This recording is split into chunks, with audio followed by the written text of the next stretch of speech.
반갑습니다. 네, 한 달 잘 쉬셨죠? 네, 오늘부터 다시 우리 신년 기도의 이름으로 다시 모여서 기도하게 됐습니다. 먼저 우리 기도하고 시작하겠습니다. 하나님 감사합니다. 2024년도 새해가 밝았습니다.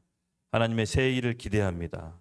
하나님 이곳에 오는 모든 심령들 가운데 하나님의 영을 충만히 부어주셔서 우리 가운데 새 일을 시작하게 해 주시옵소서. 소망의 하나님께서 우리의 성령의 능력으로 새롭게 2024년도를 이끌어 주실 것을 믿습니다. 우리의 마음의 밭을 준비합니다. 성령 하나님 힘껏 마음껏 하늘의 신령한 복들을 우리에게 부어주셔서 2024년도 하나님 나라에 큰 쓰임받는 공동체와 한 사람 한 사람 될 수 있도록 성령 하나님 축복하여 주시옵소서. 감사합니다. 예수님의 이름으로 기도드렸습니다. 아멘. 네, 여러분 딱 화면에 보이시면 좀 주변에 불러주신 뭔가 좀 한 달 사이에 좀 바뀌었죠? 네, 우리 교회에 평생 가지고 갈 표를 적어봤습니다. 한번 우리 심차게 외쳐볼까요? 준비되셨죠? 시작. God is the standard. 아멘. 뭐 말씀은 아니지만 맞습니다. 하나님의 이 세상의 기준이십니다. 혼란하고 혼탁하고 기준이 혼미한 이 시대에 어떤 교회를 해야 되나 고민했을 때 하나님께서 이 마음 주셨어요. 하나님이 기준이 되는 교회가 돼야 된다. 이럴 때일수록 분명한 하나님의 뜻을 알고 시대적 소명을 감당하기 위해서는 하나님이 기준이 되는 교회가 돼야 된다는 것이 제가 받은 하나님의 말씀이었습니다. 그러면 여러분 우리 이걸 평생 표를 우리가 가져갑시다. 네, 우리 교회에 표가 될 것 같습니다. 그 다음 넘겨주시면 2024년도 표 말씀이 있습니다. 올해 우리가 받은 말씀인데요. 우리 힘차게 한번 읽어볼까요? 시작. 복음에는 하나님의 의가 나타나서 믿음으로 믿음에 이르게 하나니 기록된 바 오직 의인은 믿음으로 말미암아 살리라. 아멘. 맞습니다. 의인의 사는 방식은 하나입니다. 믿음으로 사는 것이 의인의 삶의 방식입니다. 여러분 2024년도 어떤 마음을 하나님께서 각자 주셨어요? 우리 개인적으로 하나님께서 물론 마음을 주셨겠지만 공동체적으로 하나님께서 주신 말씀이 저 말씀입니다. 2024년도에는 실질적인 믿음의 삶이 무엇인지 하나님께서 우리에게 가르쳐 주실 거라는 감동이 있어요. 그리고 열매 맺을 거라는. 제가 이렇게 2024년도 하나님께서 주신 키워드가 막 있었어요. 그냥 눈을 감으면 형광등처럼 탁탁탁 주신 키워드가. 거기 첫 번째가 믿음이었고요. 두 번째가 순종, 세 번째가 열매, 그리고 자유, 해방, 선과학 이런 키워드들이 탁탁탁탁 우리에게 주시더라고요. 그때 딱 하나님께서 주신 말씀이 바로 이 말씀이었습니다. 의인은 믿음으로 말미암아 살리라. 우리의 삶의 근간이 하나님을 믿는 믿음에서 나오는 줄로 믿습니다. 그 믿음은 어디에 근본을 두고 있죠? 그리스도의 말씀. 네, 믿음은 들으면서 나기 때문입니다. 그 들음은 그리스도의 말씀입니다. 그것이 우리의 삶의 기준이 되길 예수님의 이름으로 축복합니다. 그러면 세 번째로 우리에게 YDP의 사명 선언문이 있습니다. 과연 우리는 왜 모였냐? 우리가 모여서 뭘 어떻게 할 거냐? 짧은 문장으로 우리의 신앙 고백을 좀 담아봤습니다. 앞에 보이시는 문구가 보이시죠? 우리 같이 한번 크게 읽겠습니다. 시작. 우리는 예수 그리스도를 구원자와 내 삶의 주인으로 고백한 언약 공동체로서 내가 속해 있는 곳 어디선지 예배하는 삶을 통해 복음을 증거하고 천국 시민으로서의 정체성을 갖고 빛과 소금의 역할로 이 세상을 변화시켜 마지막 때 예수님의 재림을 앞당긴다. 아멘. 동의하시죠? 이거 만드느라고 죽는 줄 알았어요. 머릿속에서 하나님께 이 말씀을 사명선언을 어떻게 하면 이 마지막 때 하나님이 원하시는 교회의 모습이 담겨져 있을까 고민을 많이 하고 우리가 정말로 중요하게 생각하는 신앙 고백들이 여기 있습니다. 좀 몇 가지 중요한 포인트가 있어요. 첫 번째 문장에 우리는 예수 그리스도를 구원자와 내 삶의 주인으로, 구원자뿐만 아니라 내 삶의 주인이어야만 됩니다. 그렇죠? 바로 구주인 것입니다. 그리고 두 번째, 그렇게 고백한 사람들이 모여서 언약 공동체를 이룹니다. 예. 마지막 때 예수님이 강림하실 때 주의 교회랑 만나는데 어떤 교회냐? 언약 공동체. 조금 더 자세히 말하면 여러분 결혼한 부부는 언약 관계라고 하죠? 네. 언약 관계 부부는 모든 걸 같이 통용합니다. 재정, 삶, 아픔, 기쁨, 슬픔, 고통 모든 걸 같이 합니다. 왜 그렇죠? 언약 관계에 있기 때문에. 언약은 약속보다 조금 더 강력한 겁니다. 약속은 한쪽이 계약 관계에서 파기하면 끝나버리지만 언약은 한쪽이 깨면 죽습니다. 성경에서 언약은 보다 강력한 의미입니다. 그래서 결혼한 부부가 서로 책임지듯이 마찬가지입니다. 우리가 그리스도로 구주로 고백한 우리는 언약 관계입니다. 예수님을 함께 모시지만 우리 서로 간에 언약적으로 뭉친 겁니다. 그래서 이 언약 공동체라는 개념이 너무 중요합니다. 여러분은 옆에 우리 지체들 한번 보십시오. 하나님께서 이 마지막 때 우리 언약 공동체로 부르신 것을 믿으시죠? 아멘. 저쪽에 좀 약간 의심스러운. 네. 맞습니다. 우리는 언약 공동체입니다. 그리고 또 중요하게 생각하는 거, 예배하는 삶. 예배하는 삶. 하나님이 이 시대에 진정 원하시는 예배가 뭐죠? 로마서 12장 1절에서 2절에 나오죠.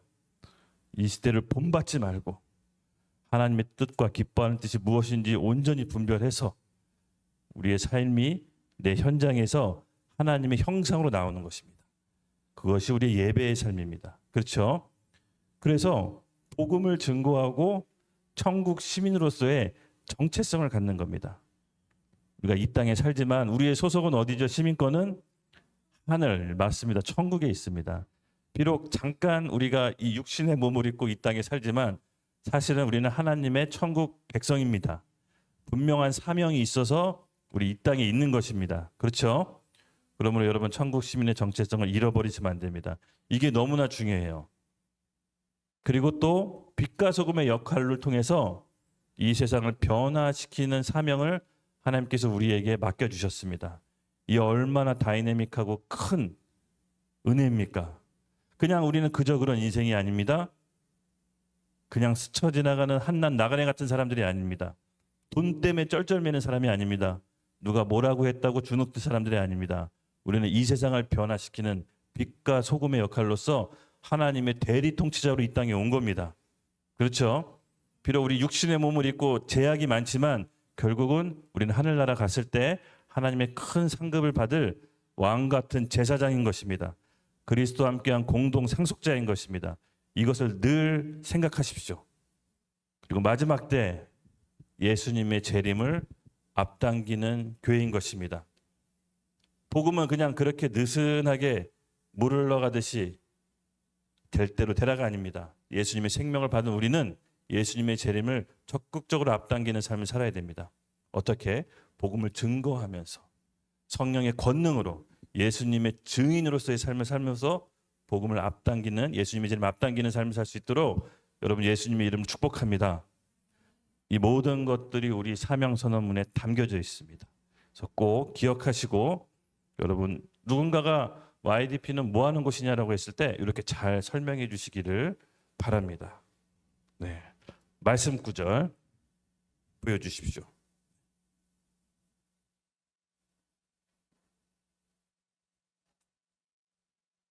예. 오늘은 좀 기도회로 시작한다고 제가 미리 말씀드렸죠. 사실은 제 안에 굉장한 기쁨이 있습니다. 그리고 하나님께서 2024년도 우리에게 부푼 꿈과 비전을 우리에게 던져주라고 하나님께서 저에게 마음을 주셨습니다. 그러면 여러분 기대하는 마음으로 오늘 이 시간 품고 갑시다. 제가 2024년도 아까 이게 준비하면서 하나님께서 몇 가지 키워드 주셨다고 했죠. 그 첫 번째 키워드가 바로 새 술, 새 부대입니다. 뉴 와인, 뉴 와인 스킨. 하나님께서 우리를 만드신다는 감동이 있습니다. 어떻게? 새 술로, 새 부대로. 2024년도는요. 아마 하나님께서 예비하신 사람, 단체, 교회들이 두각을 드러낼 거라는 감동이 있었어요.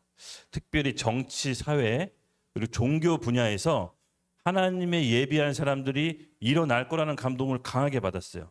바로 재편이 일어날 텐데 이 재편 가운데 하나님의 어디로 움직이는지 그 뜻을 잘 분별해야 됩니다.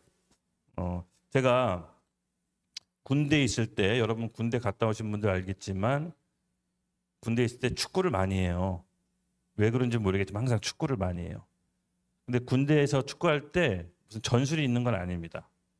그냥 실력에 따라서 포지션이 정해지는 게 아니라 쫄병은 무조건 수비, 중간 고참은 미드필드, 최고참은 스트라이커. 실력에 상관없이 그렇게 정해져 있어요. 단점이자 장점인데 장점은 뭐냐? 가만히 군대 생활하면 언젠가 다 스트라이커를 하게 돼 있어요. 고참이 되면. 근데 제가 쫄병 때 제가 제일 싫었던 게 축구 집합이었어요. 왜냐면 쫄병 때 수비밖에 못해서 골을 먹히면 무조건 순검 끝나고 또 이렇게 혼나거든요. 그래서 쫄병 때 어떻게든 골을 먹히지 않는 게 우리 최대 전술이었습니다. 근데 이런 법칙이 있었어요. 눈에 보이진 않지만 서로 간의 약속. 최고참이 제대하기 얼마 앞둔 고참이 골을 들어오면은 약간 못 이긴 척 넘어져 주거나 약간 좀 오버하면서 피해주는 그런 게 있어요. 관례상. 근데 고참이 최고참이 제대를 한 달 앞두고 볼을 몰고 오길래 이상하게 유독 제가 맞고 싶더라고요. 원래 그러면 안 되는데 막았어요. 한 2차례 막았는데 고참이 굉장히 열심을 내더라고요. 그래서 저도 열심을 냈어요. 그런데 그 고참이 실수였어요. 일부러 그런 건 아니었는데 제 엄지발가락을 밟았습니다. 너무 아팠어요. 너무 아파가지고 눈물이 났는데 고함도 못 지르겠어요. 너무 아파가지고 더 이상 뛸 수가 없어서 중간에 퇴장됐습니다. 그리고 이렇게 양말을 벗으니까 엄지발타락에 피멍이 막 붉게 들었어요. 피가 옆에서 막 나오고. 와, 이 발가락이 절단당하는 것 같은 고통이 들었는데 그러고 나서 한 일주일 넘게 보초를 안 썼어요. 그 바람에. 근데 너무 불편한 거예요. 그리고 한 몇 개월 지났는데 발톱이 시커멓게 되더라고요. 완전 시커멓게. 그러면서 이렇게 덜렁덜렁해요. 와, 이걸 어떻게 할까? 샤워할 때마다 너무 쓰리고 아픈 거예요. 그리고 시간이 지났는데 발톱과 살의 틈새가 이렇게 벌어지더라고요. 이거를 좀 잡아서 뽑을까? 너무 불편하잖아요. 뭐 발톱이 있는 것도 아니고 없는 것도 아니고 점점 벌어져서 이거 잡아 뽑을까 하다가 뽑다가 너무 아픈 거예요. 아직은 안 되겠구나. 시간이 더 흘렀습니다. 더 틈새가 벌어졌습니다. 와, 이제 뽑을 수 있겠구나. 잡아 뽑는데 아이고 살이 강하게 붙어 있었습니다. 시간이 좀 더 흘렀습니다. 이만큼 벌어지더라고요. 와, 이제 뽑아야겠다 하고 마음 먹었는데 그 발톱 틈 사이에 한 영롱한 새 발톱이 보이기 시작했습니다. 정말 맑고 영롱한 동그란 발톱, 새 발톱이 나오기 시작했습니다. 근데 여러분 제가 이 얘기를 왜 이렇게 디테일하게 하냐? 너무 중요한 얘기입니다. 제가 그 발톱 사건으로 깨달은 영감이 있었어요. 저는 어릴 적에 20대 청년 때 강제 철거당했거든요. 그래서 사회 불만이 많았어요. 그래서 이것저것 사회 모순이 나한테는 전부 다 때려 부시고 바꾸고 싶었어요. 그 마음에 상처가 있었기 때문에 고치고 싶었어요. 근데 이 발톱 사건을 통해서 제가 깨달은 게 뭐였냐면은 내가 보기 싫은 발톱, 병든 발톱을 잘못 뽑으면 새 발톱도 염증이 나서 망가질 수가 있는데 새 발톱이 어느 순간 나오기 시작하더니 헌 발톱이 밀려나기 시작했어요. 헌 발톱을 뽑으려면 새 발톱의 관리를 잘해야겠구나. 잘 먹고 위생관리 잘하고 잘 씻겨줘서 새 발톱을 빨리 자라나게 해야겠구나. 제 예상은 적중했습니다. 어느 순간 새 발톱이 점점 커지더니 샤워하다가 알게 모르게 헌 발톱이 뚝 떨어졌어요. 새 발톱, 강력한 새 발톱이 헌 발톱을 밀어낸 것입니다. 고통 없이. 여러분, 하나님께서는 우리를 새 발톱으로 키우신다는 강한 믿음이 있습니다. 우리 마이드피는 하나님의 새 발톱입니다. 강력한 발톱. 인위적으로 전 뽑아버리려고 했습니다. 사회 불만을 늘 표출했습니다. 그런데 그게 아니었습니다. 새 발톱이 자라날 때까지 하나님께 기다려야 되는 것입니다. 더 관리를 잘해야 되는 것입니다. 새 발톱이 자라나도록 신경 써 주십시오. 그럼 혼발톱이 탁 밀려납니다. 제가 물레동 그 지도 있잖아요, 여러분. 우리 제가 리더 수양회 때 물레동 지도 한번 보여줬잖아요. 자세히 보세요. 물레동 지도를 이렇게 보는데 세상에 엄지발톱 같은 모양이에요. 발톱 같은 모양이에요. 한번 나중에 지도 보세요. PPT 올려줬죠? 와, 이 강력한 하나님의 발톱이 이 변방 물레동에서 YDP를 통해 자라나고 있구나 확신했습니다. 우리는 하나님의 발톱입니다. 하나님이 새 일을 시작하실 것입니다. 아멘. 다소 좀 엉뚱한 얘기인 것 같지만 깊은 영감이 있습니다. 저는 이런 사소한 일상생활 속에서 하나님의 영감을 받기를 좋아합니다. 의미를 찾는 걸 유독 좋아해요. 때로는 우리 서양자매가 좀 과하다 싶다고 얘기할 때도 있지만 어쨌든 제 취미 생활입니다. 어떤 사소한 걸 통해서 영적인 의미를 부여하는 것. 2024년도 저는 확실합니다. 여러분들이 하나님의 발톱으로 새 일을 시작할 것을. 세상을 바꾸기 위해서는 마가복음처럼 새 술과 새 부대가 필요합니다.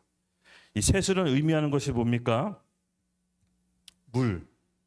물이 표도주로 변했듯이 새 술은 변화된 우리 심령, 변화하고자 하는 심령. 새 술의 증거가 여러분 안에 있습니까? 하나님이 제가 오늘 설교 준비하는데 마음을 강하게 딱 주시더라고요. 하나님, 우리 YDP가 새 술입니까? 그랬더니 하나님께서 주신 감동이에요. 오늘 네가 강단에서 메시지를 선포할 때 여기에 반응하는 사람이 새 술이다. 와, 그렇습니까 하나님? 감사합니다. 여러분 반응이 오십니까? 그러면 여러분 새 술이라는 증거인 것입니다. 그 새 술에는 뭐가 필요하죠? 새 부대, 새로운 공동체가 필요한 겁니다. 부대는 형식과 틀입니다. 우리의 새로운 마음과 거듭난 영이 있다고 해서 끝나는 것이 아니라 반드시 그것을 담아낼 새 부대가 필요합니다.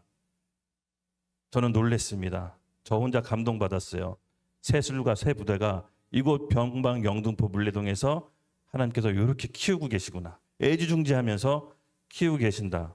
아까 제가 서두에도 얘기했죠. 2024년도는 하나님이 재편할 거라고. 바뀔 겁니다. 예비하신 하나님의 공동체와 새 술과 새 부대를 만들고 계십니다.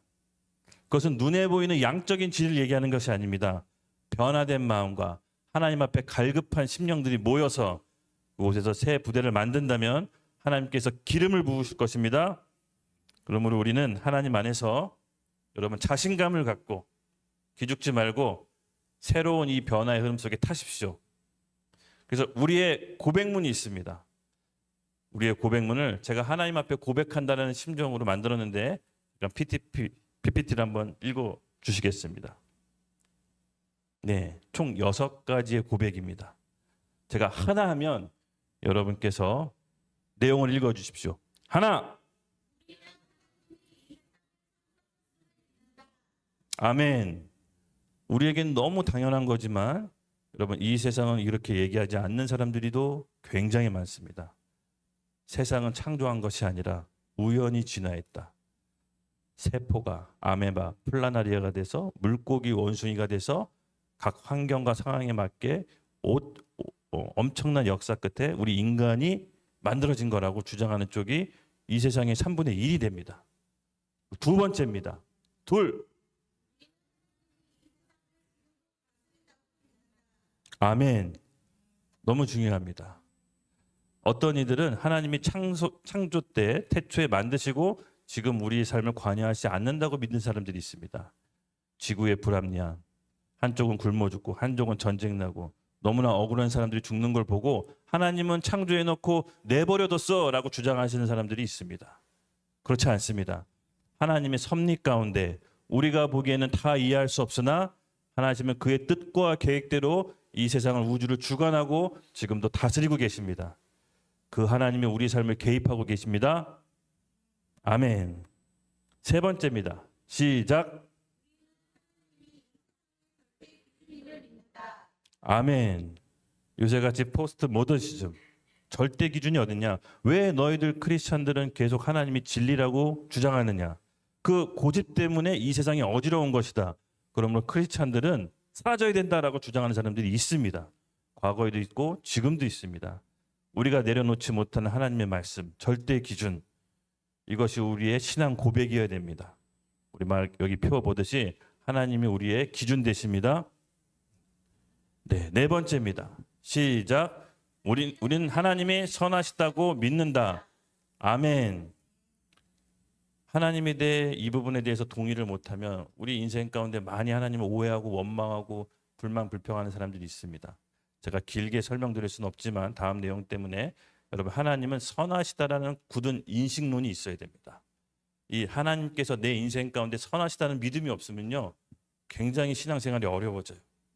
결국은 저도 이 인생을 40평생 넘으면서 되돌아보니까 그때는 나한테 왜 이런 일이 일어났고 그때는 왜 나한테 불행한 일이 있을까라고 원망도 했지만, 지나고 나니 하나님의 모두 은혜였고 섭리 안에서 이루어진 계획이었다는 것을 고백하지 않을 수가 없었습니다. 그러면 여러분, 지금 갖고 있는 원망, 불만, 불평이 있다면 조금 시간이 지난 다음에 다시 한번 생각해 보십시오. 그게 은혜였다라는 것을 알게 될 겁니다. 네. 5, 우리는 내세 천국과 지옥이 있다고 믿는다. 아멘. 이 부분에 동의하지 않는 분들도 꽤 있습니다. 우리는 죽어서 천국과 지옥이 있음을 믿습니다. 네. 그다음 6, 우리는 예수님이 심판주로 이 땅에 재림하심을 믿습니다. 아멘. 맞습니다. 예수님께서 죽고 부활하셨죠. 그리고 하늘로 승천하셨습니다. 그 예수님이 재림주로 다시 이 땅에 강림하는 것까지 우리는 믿습니다.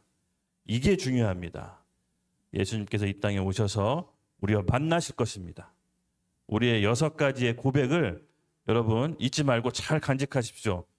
누군가가 우리에게 이 6가지 질문한다면 대답해 줄 수 있어야 됩니다. 우리의 확신하는 바를 우리가 대답할 수 있도록 늘 준비합시다. 아멘. 네. 그렇다면 다음, 아니죠, 첫 번째 기도 다시, 세술수 부대 다시. 네, 맞습니다. 그러므로 아까 서두에도 얘기했지만 하나님의 큰 변화와 파도가 우리 개인뿐만 아니라 공동체, 이 나라 가운데 일어나고 있음을 여러분 영적으로 감지하셔야 됩니다. 그래서 감지하고 그 파도에 올라타셔야 됩니다. 아셨죠? 그럼 어떻게 그걸 감지하고 파도 탑니까? 여러분, 할 수 있습니다. 우리에겐 공동체가 있습니다. 우리 개인이 할 수 없는 것이 아니라 함께 그리스도의 몸이 서로를 위해서 할 수가 있습니다. 반대로 하나님의 거대한 파도에 편승하지 않고 거슬러 올라가는 사람들이 있습니다. 그런 사람들은 안타깝게도 2024년도는 최악의 해가 될 거라는 마음을 주셨어요. 반드시 하나님의 거대한 파도 위에 올라타야 됩니다. 거슬러 가면 안 됩니다. 이 영적인 분별을 해야 되는데 이게 대단히 어렵습니다. 어느 때를 거슬러 가야 되는지, 어느 때를 파도에 타는지 영적인 분별이 우리에게 너무나도 필요합니다. 하나님의 파도에 거슬러 올라가려고 하는 삶이 무엇입니까? 파도를 역으로 거슬러 올라가려고 하는 삶.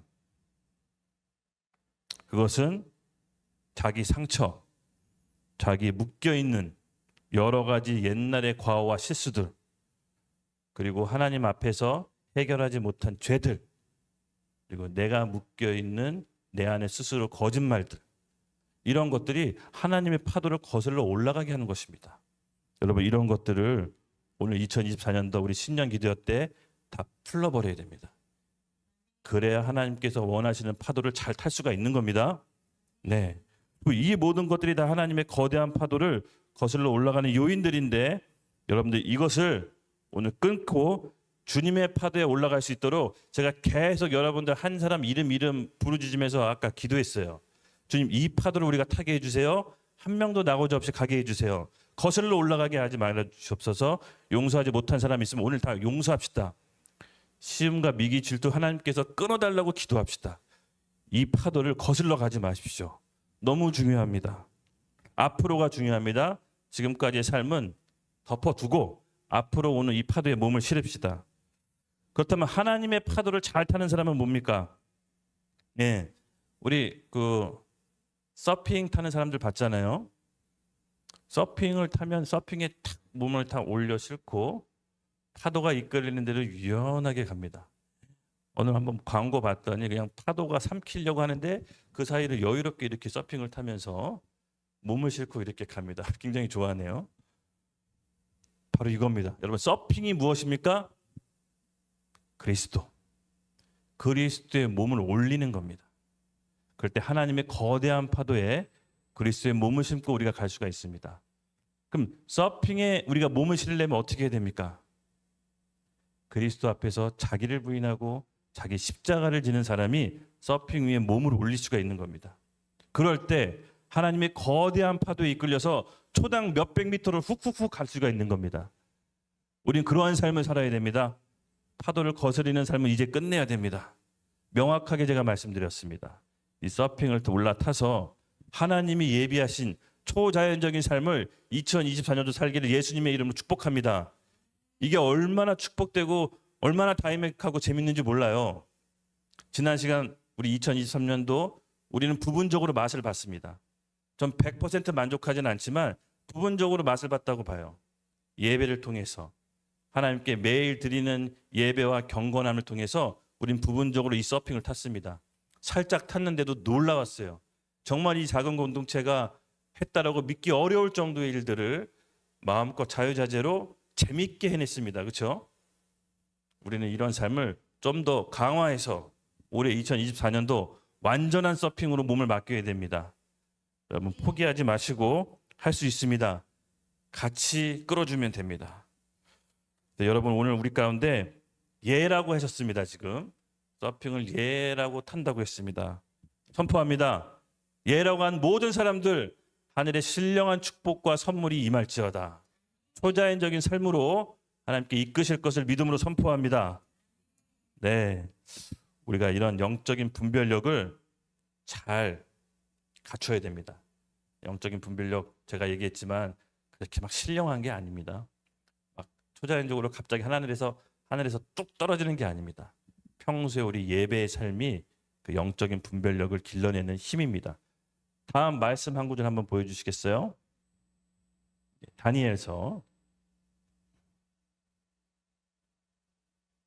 다니엘서가 빠졌나요? 두 번째 어디 볼까요? 네, 순서가 좀 바뀌었는데 괜찮습니다. 네, 그냥 그대로 하면 됩니다. 네, 하나님께서는 영적인 분별력과 통찰력을 주실 성경의 인물들이 있습니다. 저는 오늘 여러분하고 함께 기도할 사람이 바로 이 사람인데, 이 사람을 위해서 기도하는 게 아니죠. 이 사람을 통해서 우리가 기도를 해야죠. 네, 교훈을 얻는 겁니다. 하나님께서는 다니엘의 전무후무한 지혜와 통찰력을, 영적 분별력을 주셨습니다. 왜 이 다니엘이 이런 엄청난 지혜와 통찰력을 받았는지 너무 궁금하죠? 이게 왜 중요한지 여러분 아셔야 됩니다. 제가 기도했어요. 하나님, 이게 왜 우리에게 중요합니까? 하나님이 저의 마음속에도 말씀해 주셨습니다. YDP가 이렇게 되라고 이 말씀의 눈을 열어준 거다. 너는 선포해서 다니엘과 같은 사람들과 이 세상을 이끌어가라. 아멘. 다니엘서 1장 17절입니다. 같이 읽겠습니다. 시작.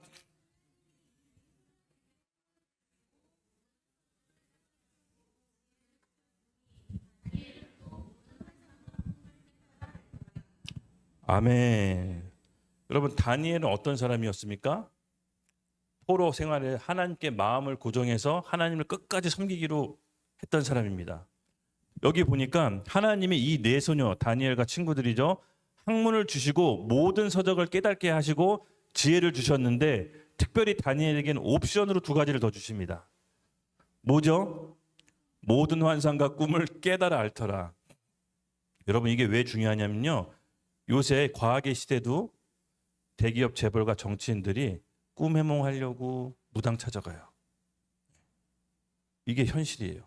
인간은 암만 이렇게 똑똑하고 특출나도 영적인 존재예요. 꿈과 환상을 다니엘에게 하나님이 해석할 수 있도록 옵션을 주셨어요.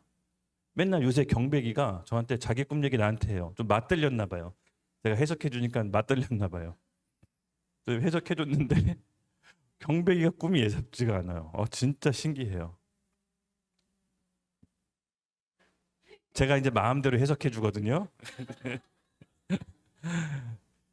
근데 여러분 여기서 보면 알겠지만 다니엘은 모든 지식과 학문에 통달했어요.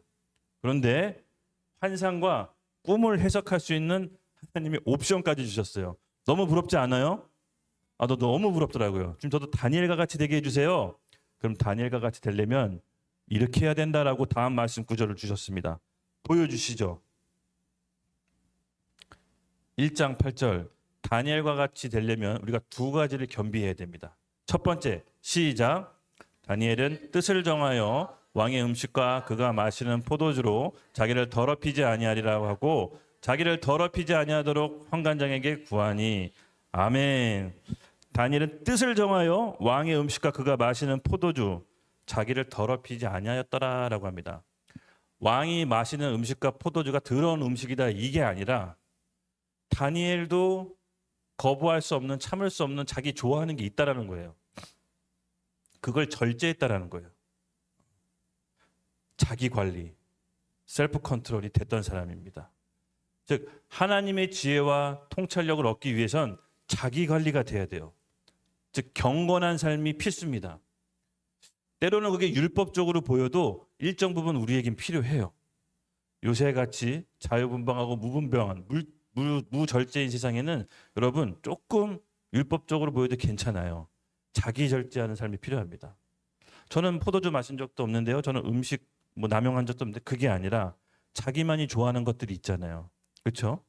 자기만이 은밀히 즐기는 포기할 수 없는 그 족발 이런 거. 그런 걸 절제하라는 거예요. 자기가 좋아하는 거를 자기 컨트롤하라는 얘기예요. 다니엘은 그걸 했던 거예요. 경건함을 유지했던 거예요. 순수한 마음과 하나님을 사랑하는 그 마음, 그것이 경건을 유지하는 힘이었습니다. 그리고 이것만 갖고는 안 됩니다. 경건의 삶 플러스 한 가지 더 필요합니다. 다음 말씀 함께 보여주시죠. 다니엘서 6장 10절 함께 읽겠습니다. 시작.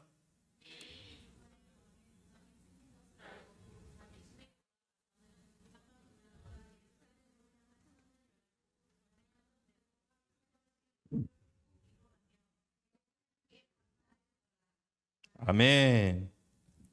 두 번째 다니엘이 했던 게 있습니다. 하루 3번 무릎 꿇고 기도하며. 하루 3번 딱 무릎 꿇고 기도해다 이 말이 아니라 우리가 하고 있는 거 있잖아요. 매일 예배.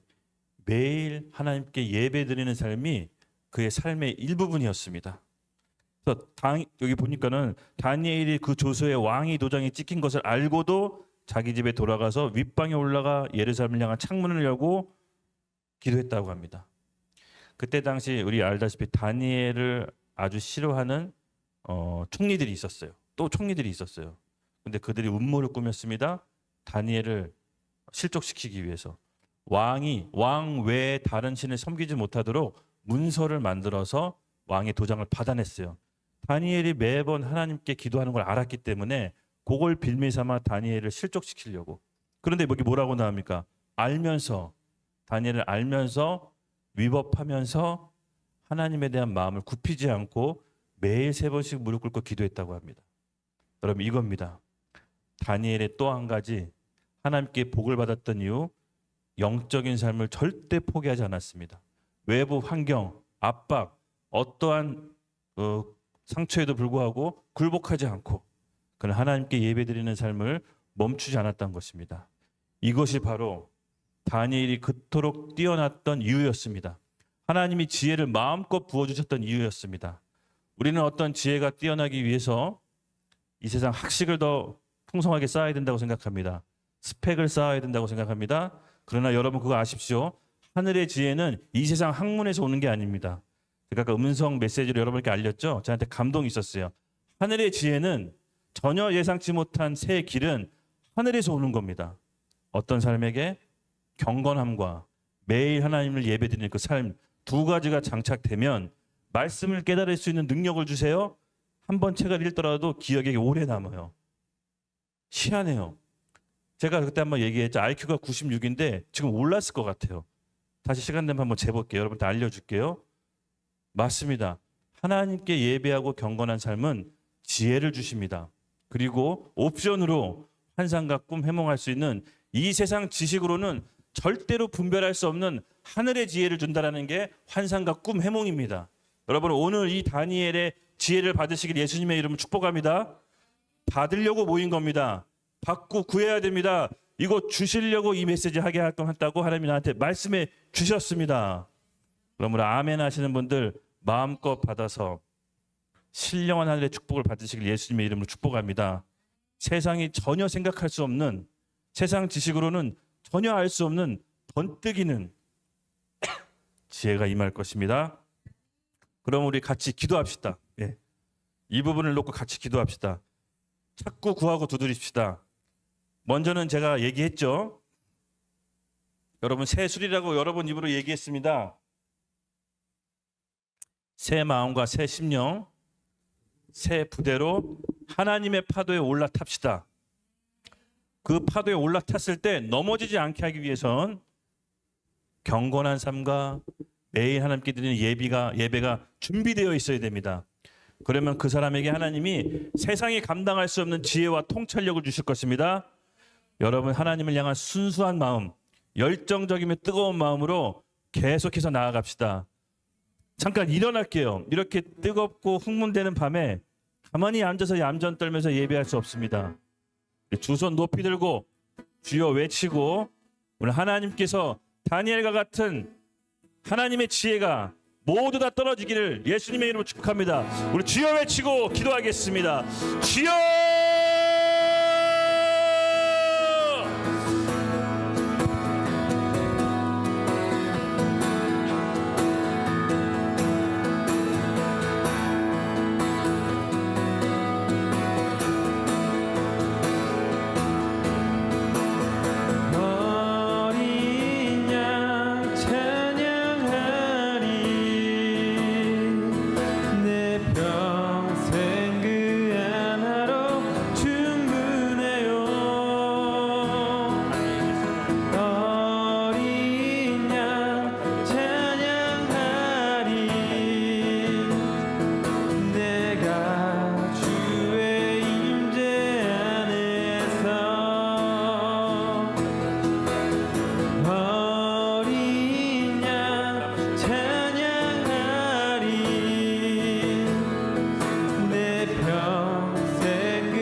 계속해서 좀 기도하기 원하는 게 있습니다. 아까 제가 말씀했듯이 서핑을 거스르는 거, 그러니까 파도를 거스르는 행위가 뭐라 그랬죠? 용서하지 못한 마음, 과거에 매여 있는 기억들 오늘 끊어내셔야 됩니다. 아무 도움이 안 됩니다. 쓰레기 처리하듯이 쓰레기통에 넣어버려야 됩니다. 설사 과거에 좋았던 기억도 여러분 필요 없습니다. 앞으로는 우리가 하나님께서 주시는 새 희망과 성령을 받아가야 됩니다. 과거에 있는 모든 안 좋은 기억 끊어낼지어다. 모든 상처 떠나갈지어다. 우리 같이 주여 한번 외치고 파도를 거스르는 모든 기억들을 끊어질 것을 예수님의 이름으로 기도하며 나가겠습니다. 주여!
감사합니다.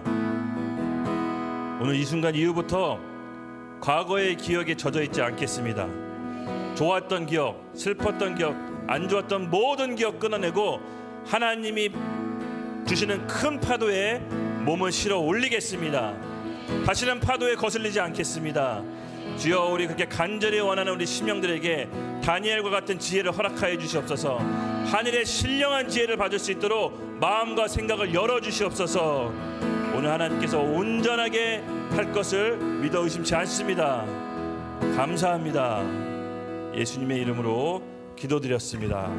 아멘. 자리에 앉아주시기 바랍니다. 잠깐 들어갔다가 또 콜링하면 나오십시오. 네. 이렇게 건조하네요. 네, 오늘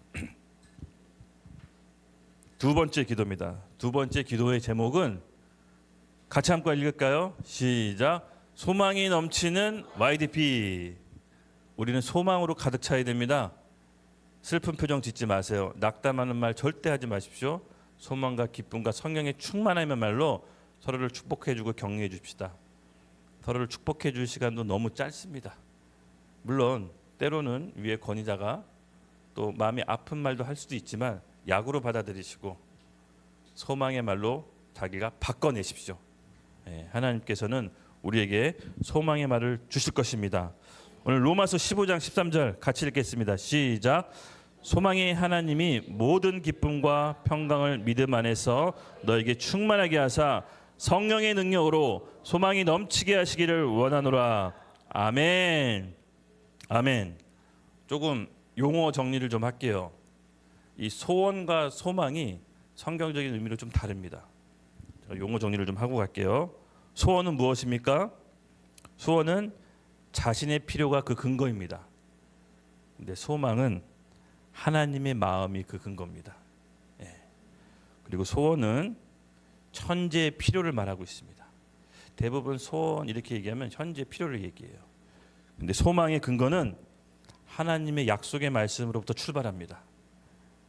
그리고 소원은 자기의 이기적인 생각이 어쨌거나 저쨌거나 들어가게 돼 있습니다. 그 이기적인 생각에 머물러 있습니다. 근데 소망은 하나님의 약속의 말씀을 받아들이는 그 믿음의 근거로부터 시작합니다.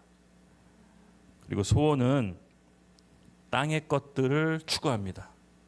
근데 소망은 하늘의 것을 바랍니다. 조금 용어 정리가 됐죠? 여기서부터 제가 좀 설명해 드리려고 합니다. 그래서 인간이 헬라어로 여러분 안드로포스란 말이 있습니다. 그러니까는 구약은 히브리어로 돼 있고 신약은 헬라어로 돼 있잖아요. 근데 인간에 대한 말이 안드로포스라는 헬라어 있는데 이 단어의 원뜻, 그러니까 아주 기본적인 뜻이 뭐냐면요, 위를 바라보는 존재. 안드로포스, 위를 바라보는 존재. 이것이 인간이라는 단어를 정의합니다. 그래서 원래 인간은요, 여러분, 땅의 것을 추구하는 사람들이 아니었습니다. 아까 제가 천국 시민으로 정체성을 가지라고 했죠. 하늘을 바라보는 존재입니다. 위에 하나님을 바라보면서 하늘의 약속의 말씀을 이 땅 가운데 실현시키는 존재입니다. 하늘의 신령한 복들을 이 땅 가운데 이루는 이 땅의 왕적인 대리 통치자가 바로 인간입니다. 기본적으로 하늘을 추구하게 돼 있어요. 그런데 사단의 전략으로 우리는 우리 정체성을 잃어버렸습니다.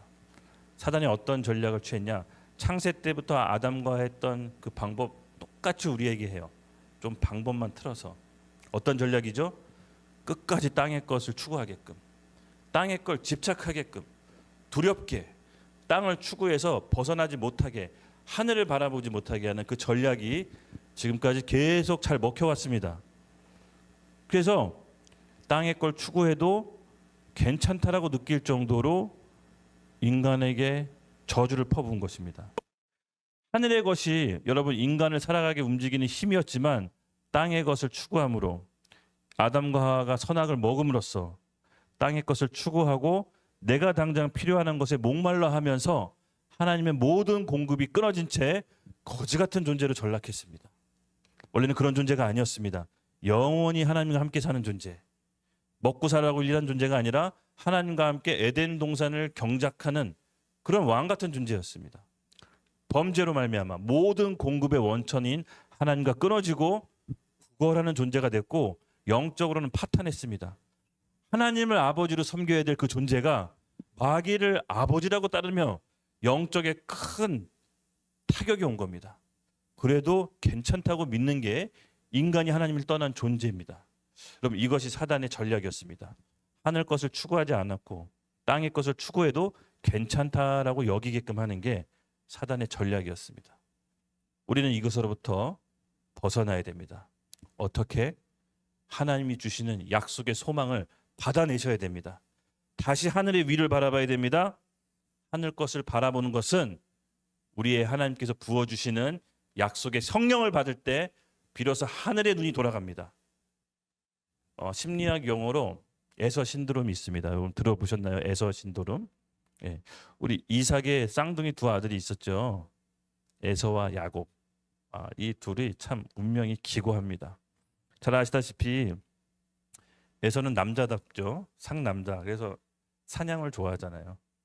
근데 약간 야곱은 뭐랄까 좀 얍삽하죠. 엄마 치마폭 속에서 늘 이렇게 엄마하고 이렇게 있으면서 약간 머리 굴리고 이런 스타일이었습니다.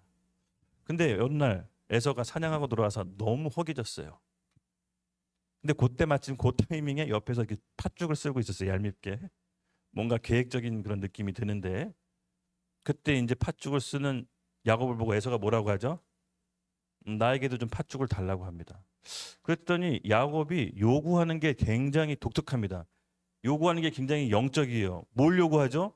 보통 팥죽 달라고 하면 뭐 내가 갖고 있는 뭐 그때 당시 뭐가 양을 준다거나 뭐 먹을 거 물물관에도 양을 주거나 염소를 줬을 텐데 그게 아니라 좀 기가 막힌 걸 요구합니다. 장자권 달라. 저는 이게 되게 야곱이 영적인 사람인 것 같아요.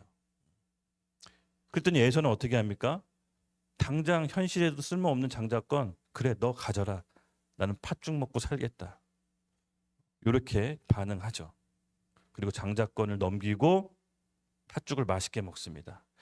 이게 실수였던 것입니다. 영적인 분별이 에서가 없었습니다. 왜냐? 지금 당장 장자권은 소용이 없다 할지언정 아버지가 돌아가시면 모든 아버지의 유산과 재산은 누구의 것이죠? 장자의 것으로 갑니다. 근데 이걸 팔아버린 거예요. 근데 그런 말도 할 것 같아요. 우리 그때 둘의 스토팀 금식하고 너무 배고파서 빵 훔쳐 먹을 뻔했어요. 정말로. 너무 배고프니까 배는 게 없고 서로 뭐 먹는지 감시하고 뭐 먹는 것 같으면 뭐 먹어 이러면서. 근데 배고픔의 정도가 그 정도더라고요. 내가 뭐 지금 현실 배고파 죽겠는데 뭐 집에 자동차 있는 거 뭔 소용이 있습니까? 집에 통장에 100만 원 있는 거 아무짝에 쓸모없죠. 지금 당장 나에게 빵 주고 너 집에 통장 가면 통장 100만 원 가져라. 이랬을 것 같아요. 네. 근데 이것이 바로 두 사이의 극명한 운명을 가릅니다. 바로 에서는 지극히 현실적인 사람이었어요. 근데 에서가 뭐 이렇게 현실적이었다 이렇게 얘기한다기보다도 상황이 그랬어요. 그렇죠? 땅의 것을 추구했던 사람을 상징하는 겁니다. 상징적으로.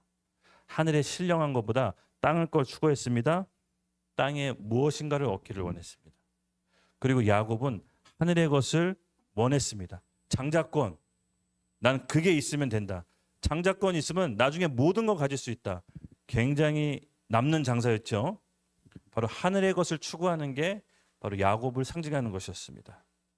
그래서 둘의 운명을 완전히 갈리고 야곱은 이스라엘 민족을 이루는 시조가 돼서 아버지 이삭과 할아버지 아브라함의 축복을 그대로 계승합니다. 여러분 우리가 이 에서 신드롬에 빠지고 있지는 않을까요? 지금 내가 현실적으로 필요하다고 해서 내가 급급하다고 해서 하나님께서 주신 신령한 복들을 혹시 놓치고 있지 않는가 한번 생각해 보십시오. 특별히 우리 젊은 청년 세대들 여러분 몸과 마음을 잘 지키십시오. 몸과 마음을 잘 지키셔야 됩니다. 하룻밤의 쾌락으로 하나님의 나라의 상속을 헌식장처럼 내버려서는 안 됩니다. 하나님께서 우리에게 주신 이 신령한 복은 절대 놓쳐서는 안 됩니다. 에서 신드롬을 끊어버립시다. 끊어버립시다. 땅에 있는 것들을 돌려서 하늘로 눈을 돌립시다. 분명히 하나님께서는 우리에게 하늘의 신령한 복을 주실 것입니다. 저는 그 믿음이 있었습니다. 오늘 이 기도회 준비하면서 오늘 에서의 신드롬을 끊어버리자고. 주님, 우리의 눈을 하늘에 돌리겠습니다. 우리의 마음을 하나님께 고정시키겠습니다. 예배합시다. 기도합시다. 우리 같이 함께 일어납시다. 두 번째 기도는 이겁니다. 여러분, 결과적으로 누가 더 성공했습니까? 에서가 성공한 것처럼 보였지만 아니었습니다. 야곱은 하늘에 신령한 것이 뭔지를 알았던 겁니다. 바로 하늘나라의 유업, 장자권, 그게 있으면 하나님 나라에 큰 쓰임 받을 수 있다는 믿음이 있었던 것입니다. 여러분, 우리가 오늘 에서가 갖고 있는 마음이 있다면 하나님 앞에 올려드립시다. 끊어냅시다. 2024년도 시작하기 딱 좋잖아요. 출발하는 이 시점에서 하나님, 우리에게 에서 신드롬이 있다면, 땅의 것을 추구하는 것들이 있다면 오늘 정리하고 가겠습니다. 확실히 정립하고 가겠습니다. 우리 같이 두 손 들고 주여 한번 외치면서 내 안에 있는 에서를 끊어버립시다. 하나님께 올려드립시다. 주여!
하나님, 2024년도 우리 하나님 앞에 오늘 결단합니다. 내 안에 숨겨져 있던 에서를 하나님께 올려드립니다. 십자가 앞에 예수와 함께 죽이기로 결단합니다. 땅에 있는 것을 추구하지 않겠습니다. 땅에 있는 것에 목숨 걸지 않겠습니다. 눈을 들어 하늘을 보며 하늘의 약속을 붙잡는 소망이 넘치는 한 해가 될 것을 예수님의 이름으로 선포합니다. 아멘. 감사합니다. 자리에 앉아주시기 바랍니다. 네. 세 번째 나눌 기도입니다. 우리 세 번째 주제 키워드는요. 네, 창조의 시대입니다. 창조의 시대. 우리 말씀 예레미야 1장 9절에서 11절을 같이 함께 읽겠습니다. 시작. 여호와께서 그의 손을 내밀어 내 입에 대시며 여호와께서 내게 이르시되 보라, 내가 내 말을 내 입에 두었노라. 아멘. 다음 11절까지 다음에 또 있을 겁니다. 네. 보라, 내가 오늘 너를 여러 나라와 여러 왕국 위에 세워 내가 그것을 뽑고 파괴하며 파멸하고 넘어뜨리며 건설하고 심게 하였느니라 하시니라. 여호와의 말씀도 또 내게 임하니라. 이르시되 예레미야야, 내가 무엇을 보느냐 하시매 내가 대답하되 내가 살가나무와 가지를 보나이다. 아멘. 예레미야에게 하나님의 말씀이 임했습니다. 이 오늘 본문 구절 예레미야 1장 9절에서 11절은 세 가지 환상이 나옵니다. 한 가지 각 의미하는 환상이 있습니다. 첫 번째인데요. 첫 번째 환상은 9절에서부터 시작됩니다. 9절 함께 보여주시고, 여호와께서 내게 이르시되 보라 내가 내 말을 내 입에 두었노라. 내 말을 내 입에 두었다는 것이 무슨 말입니까, 여러분? 하나님께서 예레미야에게 임하셨는데 내가 내 말을 내 입에 두었다. 즉, 네 입을 통해서 내 마음과 뜻을 내 백성에게 전달할 거라는 겁니다. 예, 하나님의 일하시는 방법입니다. 이때 학자들은 예레미야를 20대 청년으로 얘기합니다. 굉장히 젊은 나이에 하나님께서 예레미야를 선택합니다. 이때 당시 20대 여러분, 배경이 있었겠습니까? 경력이 있었겠습니까? 학식이 있었겠습니까? 다른 어떤 우리가 생각하는 그런 조건을 갖춘 사람이 아니었습니다. 근데 하나님의 선지자로 부름을 받았습니다. 하나님이 사람을 선택하는 방법은 아까 제가 얘기했던 다니엘도 그렇고 모세도 그렇고 다른 게 아닙니다. 우리는 이 세상의 가치관에 너무 휩쓸려 있다 보니까 하나님도 만약 그렇게 사람을 선택할 거 생각하는데, 성경을 보면 잘 알다시피 하나님의 선택은 전혀 예상을 뛰어넘습니다. 그렇죠? 순수한 마음과 하나님을 향한 열정, 그리고 이 세상을 거스르는 마음에 가득 찬 정의로움, 하나님을 향한 공의가 있었습니다. 그래서 아마 예레미야도 그래서 하나님께 간택된 것 같아요. 그리고 그는 하나님의 입술 대언자로서 하나님의 뜻을 거침없이 얘기합니다. 그리고 두 번째 환상 10절에 나옵니다. 10절을 잠깐 보여주시겠어요? 네. 보라 내가 오늘 너를 여러 나라와 여러 왕국 위에 세워 내가 그것을 뽑고 파괴하며 파멸하고 넘어뜨리며 건설하고 심게 하였느니라 하시느니라. 예, 제가 창조의 시대라고 했는데 하나님의 일하시는 방법입니다. 하나님이 어떻게 처음 시작하십니까? 내가 오늘 너로 여러 나라와 여러 왕국 위에 세워. 와, 어마어마한 약속의 말씀을 주십니다. 여러분, 우리 믿음으로 받으십시오. 각 영역별로, 각 지역별로 우리는 흩어져 있습니다. 그렇죠? 교육계, 예술계, 의료계, 그 나라, 그 왕국을 준 겁니다. 하나님은 우리에게 왕국을 주신 거예요. 그 위에 세우겠다는 겁니다. 본격적으로. 그것을 어떻게 표현합니까? 뽑고 파괴한다. 우리가 머물러 있던 그 영역들, 교육계, 그리고 예술계, 종교계, 의료계, 뽑았고 파괴해야 될 게 무엇이 있습니까? 있을 겁니다. 관례들, 나쁜 습관들, 여러 가지 세상적 가치관으로 인해서 눈에 보이는 것들이 있을 겁니다. 이것을 뽑고 파괴하기를 원하시는 겁니다. 하나님은 창조적 파괴를 우리 통해서 이루기를 원하십니다.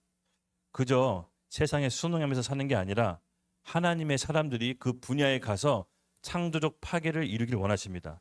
그래서 하나님의 방법은 먼저 뽑고 파괴하는 것입니다. 그걸로 끝내지 않으십니다. 파괴하고 파멸로 끝내시는 게 아닙니다. 그런 다음 그 위에 뭘 하시죠? 건설하고 심게 하겠다고 하십니다. 새롭게 하겠다는 겁니다. 우리를 통해서 우리의 영역 가운데 하나님 나라를 새롭게 건설하겠다고 하는 겁니다. 그래서 하나님이 우리 시대에 원하시는 것이 있습니다. 아까도 얘기했지만 빛과 소금의 역할로 우리 각 맡은 영역 가운데 하나님의 나라를 세우기를 원하시는 겁니다. 사단의 전력은 뭡니까? 계속 교회로 가두는 겁니다. 계속 교회 안에서 머물게 하는 겁니다. 계속 교회 안에서 시스템을 돌려서 밖에 나가서 뭘 하지 못하게 하는 게 사단의 전략입니다. 우리는 우리 머문 영역 가운데 하나님의 나라를 건설해야 될 책임이 있습니다. 우리가 속으면 안 됩니다. 그럼 교회가 무슨 소용이, 교회 안 모여? 그 말이 아닙니다. 교회에 왜 모이느냐가 중요합니다. 여러분, 왜 모입니까? 흩어지려고 모이는 겁니다. 우리 삶 가운데, 우리 영역 가운데 하나님의 생명을 공급하려고 우리는 또 일상으로 나가는 것입니다. 그럴 에너지와 힘을 교회에서 얻는 겁니다. 교회에서 계속해서 모이고 너무 좋습니다. 그러나 왜 모이는지를 정확히 아셔야 되는 겁니다. 하나님께서 그 일을 새로 이제 시작하실 겁니다. 2024년도 저희 구호가 뭐였죠? 일터 선교사. 예. 그리고 우리 리더 수양회 때 했죠. 일터셀. 일터에서 영적인 모임을 시작하자. 이것이 우리 모토입니다. 그래서 우리가 하나님 앞에서 이것을 잘 정리했다라는 게 너무 감사해요. 가야 될 방향이 정리가 됐다는 게. 그렇다고 해서 오늘 직장에서 무슨 모임이 있으니까 금요일에 못 가요. 이런 게 아닙니다. 이런 뜻이 아니라 공급받고 그 힘으로 일상을 살아내는 것입니다. 아멘. 맞습니다. 그리고 세 번째 환상이 있습니다. 11절. 여호와의 말씀이 또 내게 임하느니라. 이르시되 예레미야야 내가 무엇을 보느냐 하시매 내가 대답하되 내가 살구나무 가지를 보나이다. 아멘. 하나님과 예레미야의 대답인데 조금 여러분 어떠세요? 좀 생뚱맞지 않아요? 무엇을 보냐 했더니 살구나무 가지입니다. 그래서 지금 맞는 대답인가? 이런 생각을 얼핏 할 수가 있습니다. 근데 여러분 여기에는 굉장히 깊은 뜻이 있습니다. 히브리어 원어를 좀 봐야 됩니다. 히브리어 원어를 보면은 이 여호와 거기 예레미야야 무엇을 보느냐가 샤케드입니다. 샤케드가 하나님께서 묻는 겁니다. 이 히브리어 원어에. 근데 살구나무 가지가 보입니다는 동사로서 쇼케드란 말을 씁니다. 그게 무슨 말이냐면 하나님의 말씀이 임합니다. 그대로 지켜집니다라는 뜻입니다. 그래서 예레미야에게 네가 무엇을 보느냐라고 했을 때 하나님 말씀이 그대로 지켜지고 이루어집니다라고 대답한 겁니다. 그것이 살구나무 가지라고 대답한 것입니다. 맞습니다. 이 환상 가운데 우리는 하나님께서 주신 말씀을 우리 삶 가운데 그대로 이루어집니다라고 일터에서 고백해야 되는 겁니다. 그래서 여러분이 하나님께 받은 말씀을 아마 주신 게 있을 거예요. 그렇죠?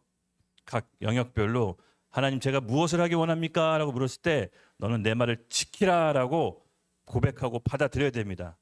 그것이 바로 쇼케드인 것입니다. 하나님의 말씀이 이루어질지어다. 하나님 우리가 이 가운데 지금 서 있습니다. 지금 큰 변화의 물결이 오는 걸 여러분 감지하고 계십니까? 가만히 있을 수가 없죠. 우리 크리스찬들은 현실을 대하는 태도가 하나님 앞에서 좀 정리가 돼 있어야 됩니다. 정리가 돼 있어야 됩니다. 물론 하늘의 것을 추구하고 하늘의 것을 우리가 구하지만 그 하늘의 뜻이 이 땅 가운데 이루어지는 것이 우리의 목적이죠. 맞습니다. 그래서 제가 크게 세 가지를 이 땅을 대하는 태도 좀 세 가지를 좀 말씀을 드릴게요. 저도 이 주변 사람들 이렇게 관찰하면서 좀 정리를 해봤어요. 그랬더니 크리스찬들이 재밌게 한 세 가지 부류로 나눠졌습니다. 첫 번째, 저 진짜 이거 많이 봤는데 역사를 제가 좋아하잖아요. 역사 공부하면서 크리스찬들이 많이 범했던 실수가 뭐냐면은 세상 현실에 안주하는 신학을 만드는 겁니다. 기독교상 가장 암울했던 시대가 여러분 2차 세계대전 때 나치 독일 있죠. 나치 독일 그 종교 개혁의 후예들이 독일 교회들이 히틀러가 유대인 학살하기 위해 신학적 근간을 만들어줘요. 히틀러가 유대인을 학살하는 근거를 만들어줘요. 그게 어떻게 보면은 현실에 안주하는 그 현실의 권력에 굴복하는 시녀 노릇을 하는 것들이 나옵니다. 근데 여러분 독일에서만 있었던 일이 아니에요. 북한에서도 조선 그리스도의 연맹이란 이름으로 김일성을 지원해주고 김일성이 교회를 파괴하는데 협조해주는 중추적인 역할을 해요. 또 일제시대 때 우리는 신사참배하잖아요. 그렇죠? 그러니까 그렇게 현실의 권력 앞에 시녀 노릇하며 안주하는 세력들이 어느 시대건 다 있었습니다. 지금은 없을까요? 여러분 있습니다. 여기에 대해서는 언급하지 않겠습니다. 나중에 논란의 소지가 있을 것 같아서. 그리고 두 번째, 또 이런 부류가 있습니다. 아예 세상을 등져요. 수도사처럼, 무슨 도교처럼 산은 산이고 물은 물이로다 해서 수도사처럼 갈고 닦아서 산속에 들어가서 사람들하고 접촉하지 않고 개인 수양, 개인 하나님과의 친밀함에만 열중해요. 복잡하고 힘든 이 세상 남 모르겠다. 나는 하나님 앞에 온전히 살겠고 정결하게 살겠다. 여러분 이것도 옳은 신앙은 아닙니다. 그렇죠? 세 번째, 우리가 추구해야 될 신앙 자세가 있습니다. 바로 제목, 창조적인 신앙으로 가야 됩니다.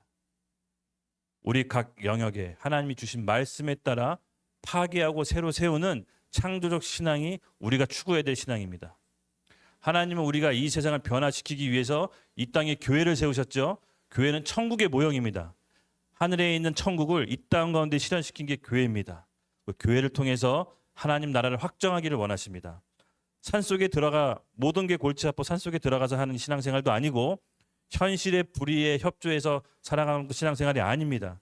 교회는 하나님이 머리로서 그리스도가 머리로서 몸된 교회가 하나님의 머리를 실행하는 바로 곳입니다. 그래서 우리는 바로 가장 좋은 창조적 신앙은 이 세상을 변화시키는 예수님의 제자인 것입니다. 제자인 것입니다. 제자로 부름 받은 것입니다. 그래서 하늘의 뜻을 이 땅 가운데 이루는 참 신앙은 바로 제자로서의 삶이 가장 성경적이고 가장 올바릅니다. 예수님은 우리를 모두 다 제자로 부르셨어요. 그렇죠? 예수님이 이 땅 가운데 가장 딱 하나만 하고 가신 게 뭡니까?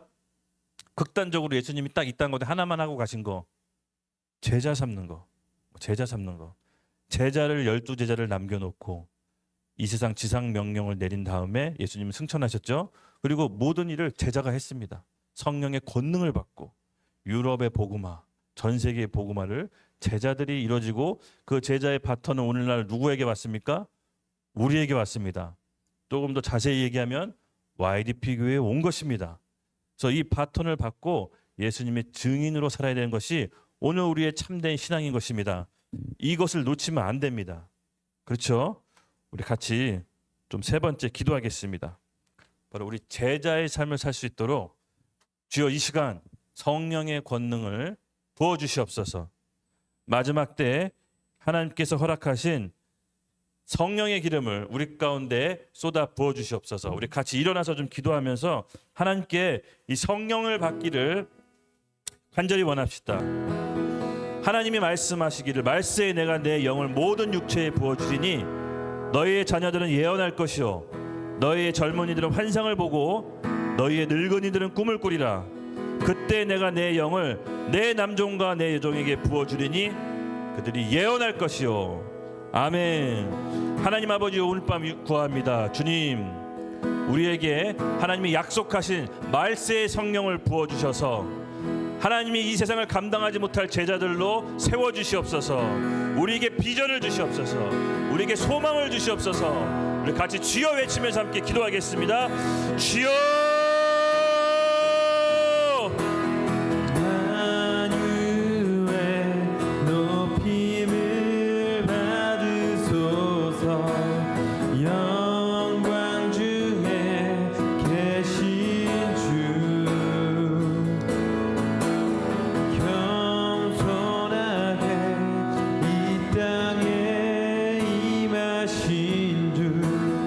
높여 찬양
간절히 원하는 10년 가운데 창조의 능력이 하나님을 우리 마음 가운데 부어주시옵소서.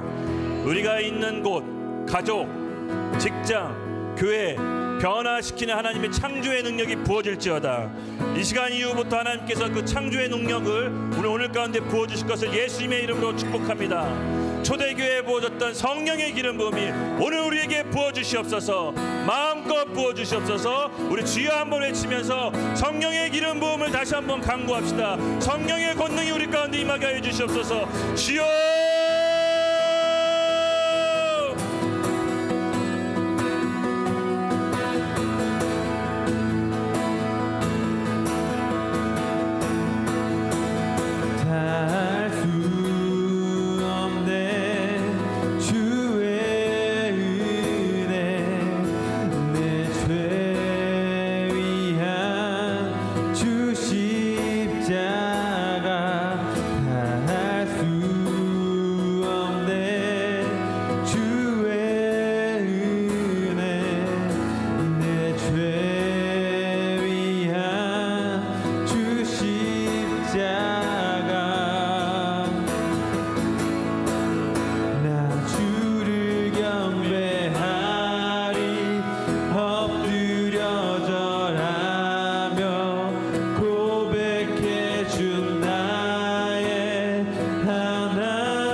감사합니다. 이렇게 새해에 함께 모여 하나님의 큰 변화의 파도를 올라탑니다. 하나님, 여기 모여서 우리 함께 기도드렸던 모든 기도들 하나님 하나도 빠짐없이 이 땅 가운데 응답하게 하여 주시옵소서. 변화된 10년 가운데 하나님 꼭 예수님의 제자와 증인의 삶을 살 수 있도록 우리 가운데 성령의 권능을 부어주시옵소서.